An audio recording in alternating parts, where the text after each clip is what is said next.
My sister announced my pregnancy at her wedding, except I wasn't pregnant.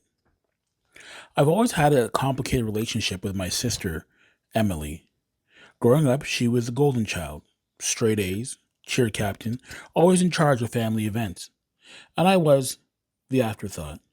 Not in a cruel way exactly, just in a subtle, invisible way that slowly teaches you not to expect attention. So when she got engaged last year, I honestly tried to be supportive.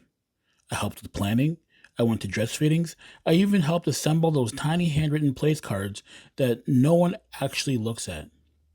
But there's one important detail you need to understand. At the time of her wedding, I had gained some weight. Nothing dramatic, just normal adult weight. Stress, long hours, less gym time, life. Apparently, that was enough. About 3 months before the wedding, I started noticing weird comments from extended family. An aunt pulled me aside at a barbecue and said, "So, is there anything you want to tell us?" I had no idea what she meant. Then a cousin hugged me and whispered, "Congratulations." I laughed it off.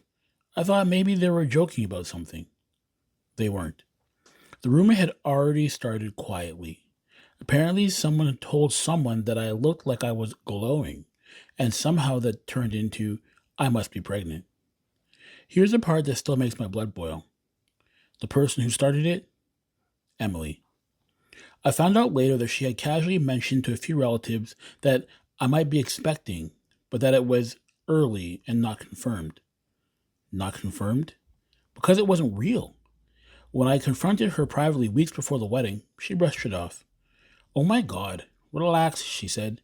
"I didn't announce anything. Just people just assumed." But they didn't assume out of nowhere. She planted the seed. I told her to shut it down immediately. She promised she would. Fast forward to the wedding day. The ceremony was beautiful, reception was elegant, everyone was dressed up, champagne flowing, speeches lined up. I was finally starting to relax until Emily grabbed the microphone. She had already done her thank you speech. It was emotional, sweet, very bride of the year. Then she paused and said, "And before we end tonight, there's one more special announcement." My stomach dropped. She smiled at me from across the room. "I just want to say how excited we all are to welcome a new addition to the family soon." The room exploded in cheers. People turned to look at me. My chair scraped the floor. I felt every single pair of eyes land on my stomach. And in that moment, something snapped. I stood up. I didn't plan what I said next. It just came out. "I'm not pregnant." The room went silent, like painfully silent. You could hear silverware clank in the distance. Emily froze, still holding the mic. I continued. "I have no idea why this rumor started, but I'm not pregnant. I never was." My mom looked horrified. My aunt looked confused. My cousins looked like they wanted to melt to the floor. Emily forced a laugh and said, "Oh my gosh, I must have misunderstood something." "Misunderstood what? My existence?" I sat back down, shaking. The rest of the reception was awkward. Conversations were hushed. No one knew what to say. Later that night, Emily cornered me in the bridal suite. "How could you embarrass me like that?" she hissed. Embarrass her? I asked her why she thought it was appropriate to announce something that wasn't even true.